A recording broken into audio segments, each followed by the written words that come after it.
भक्ति जब करोगे तो आपको ऑटोमेटिकली आपके ये ऊपर के, यहाँ से ऊपर के हिस्से में बहुत सी आवाजें, कई प्रकार की आवाजें आने लग जाएंगी।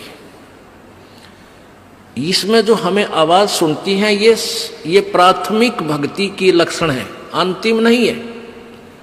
हाँ, ये भी सुननी चाहिए, सुनेंगी, आपको अवश्य सुनेंगी, ना चाहते हुए भी सुनेंगी। और कभी सुनना चाहो तो कभी 2, 4, 10 मिनट, कभी कभी डेली नहीं, कभी ऐसे कान बंद करके एकांत स्थान पर सुन लेना, आपको सारा साजबाज अंदर बाजता दिखेगा, जिसकी भक्ति इस लक्षण हो गए। कुछ एक को वैसे भी सुनती है जिनके पूर्व जन्म की भक्तियां होती हैं और फिर धीरे धीरे उनकी बंद हो जाती हैं, आगे कुछ नहीं सुनती, चाहे वो किसी का नाम जाप ले रखा है। तो वो तो ऐसा सुनना, ये देखना तो ऐसा है जैसे आपने बैंक में कमाई करी की और बैंक में पैसे जमा करा दिए, और उस बैंक की कॉपी ने कभी देखना चाहो तो खोल के देख लो। और ये दूसरे जो पंथ बतावे हैं, ये साधना, इनकी नाम गलत हैं और कहते हैं ध्यान लगाओ, ध्यान लगाओ, मेडिटेशन करो, कान बंद करके, आंख बंद करके, अंदर आवाज सुनो, शब्द सुनो, ये कोई फायदा नहीं। अब जैसे धंधा करता नहीं और बैंक में जब पूर्व जन्म की पहले की जो डिपॉजिट है 20-30 हजार, उसने रोज देखे जाने, कहा 20,000 है, और 20,000 में काम तो ना चले, फिर वो निकलवाने भी उसी में तो पड़ेंगे, वो एक दिन जीरो हो जाएंगे। वो तो जैसे आपको ये आभास होंगे किसी भी वस्तु का, जैसे हम हमारी आंखों, आपकी जो भक्ति करते हैं उनकी आंखों के सामने बहुत सी चीजें ऐसे चलती दिखाई देंगी। कभी तो ऐसा आभास होगा जैसे कोई मक्खी आ गई, कोई मच्छर जा रहा है, या कोई ऐसी कोई लाइन सी दिखाई देती है। तो ये आपकी भक्ति की कमाई है, प्रतिफल आपको दिख रहा है। और कई एकादा क्या करे हमारे भक्त, एक बहन भगत भाई आया ने बोला जी मैंने तो आंख दिखा ली, मेरी तो आंखों में डिफेक्ट हो गया। वहाँ क्या हो गया कि आगे बेरानी काला काला दिखे जाए, नो देखूं जब भी दिखा, मन तक कई डर भी लग जाता है। और डॉक्टर का इसका ऑपरेशन करेंगे, रमा भले आदमी क्यों आंख फुड़वावे, ये तेरी भक्ति की कमाई दिखाई दे रही है, तेरी जो बैंक में जमा कराए हैं वो कॉपी में दिखे तेरे को। ये तो भगवान आत्मा ने दिखेंगे बेटा, जिनकी कमाई शुरुआत हो चुकी है।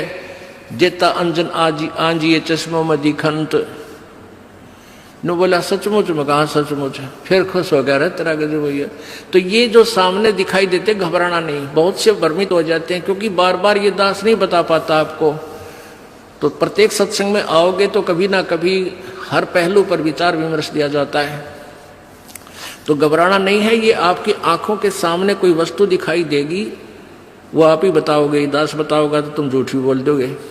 तो वो आपकी जितनी कमाई है वो अपने आप बढ़ती जा रही है, उसका लेवल बता रहा है।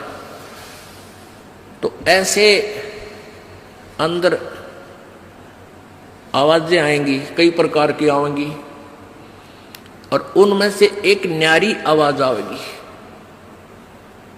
एक मुरली की आवाज आएगी। और वो मुरली, वो आवाज जो है, जो इसमें पिंड में जो आएगी वो यहीं तक की है, ये महास्वर्ग तक की है। और जो वास्तविक धुन, वास्तविक जो आवाज है वो इस अंड और पिंड से पार है, वो सतलोक में है।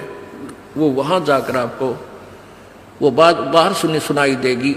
यानी इस शरीर से एक जब आत्मा भक्ति से परिपूर्ण हो जाती है तो इस शरीर से बाहर भी हो जाती है। तो उसको सुनने के लिए ऐसी स्थिति आ जाएगी अपने आप, जैसे आपका शरीर यहाँ बाहर खड़े हो गए, और फिर वो आवाज आपको उस सूक्ष्म शरीर के माध्यम से सीधा कनेक्शन उस सतलोक से हो जाता है।